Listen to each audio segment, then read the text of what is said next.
My నా పేరు నరసింహులు, అన్న నరసింహులు. అందరికీ శుభోదయం. ఈరోజు మనము తెలుసుకునేది భగవంతుడు ఇచ్చిన మనసు. అది పొద్దున్నే పడుతుంది, అది మళ్ళీ పొద్దున్నాకు ఉండదు. ఆ మంచులో మనము ఒక 10 నిమిషాలు నడిచినాం అనుకో, గడ్డి మీద నడిస్తే మనకు చల్లగా ఉంటుంది, చాలా చల్లగా ఉంటుంది. కానీ ఆ వాతావరణము మనకు దొరకాలి. అది ఈ గడ్డి మీద నడుస్తుంటే ఇది మనకు కాళ్ళకు, అరికాలకు ఏదైతుందో ఈ మంచు దానికి టచ్ అయితే అది ఏమవుతుందంటే బ్లడ్ సర్క్యులేషన్ పెంచుతుంది. మనకు కళ్ళు మంచిగా కనబడితే పొర రాదు కళ్ళు మీద.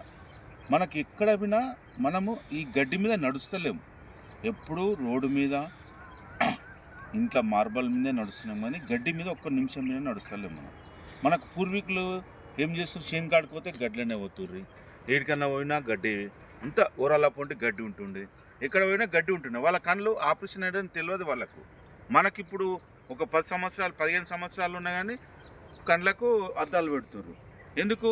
మనకు ఈ ఈ వాతావరణం దొరుకుతలేదు. కాబట్టి దొరకక ఏం చేస్తున్నాం మనము, డాక్టర్ దగ్గరికి పోతే రేపు పాయింట్ వచ్చింది, దీనికి అద్దాలు కావాలని చెప్తుంది.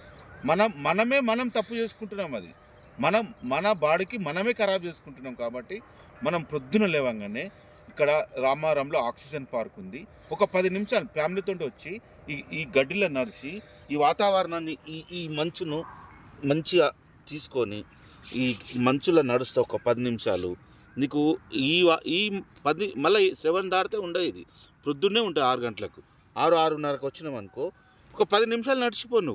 నీకు బాడీని రిలాక్స్ చేస్తుంది, మంచిగా నిద్ర పడుతుంది, మంచిగా డైజెషన్ అవుతుంది, నీకు కంటి చూపు పెరుగుతుంది, బ్లడ్ సర్క్యులేషన్ పెరుగుతుంది, బాడీలో నీకు స్టెమినా పెరుగుతుంది. కాబట్టి నువ్వు డైలీ ప్రొద్దున వచ్చి ఒక 10 నిమిషాలు వాక్ చేస్తే బాగుంటుంది. ఒక 1 మంత్ ఈ మంచు చలికాలం అనే రోజులు ఉంటుంది. ఒక 1 మంత్ తిరిగినాం అనుకో, నీకు బాడీ ఇమ్మీడియట్లీ చేంజ్ అవుతుంది, వెయిట్ లాస్ అవుతారు. అందరికీ నమస్కారం. పాటించండి, యూట్యూబ్ మే చూడండి, సబ్స్క్రైబ్ చేయండి. సంధ్య ఎంటర్ప్రైజెస్.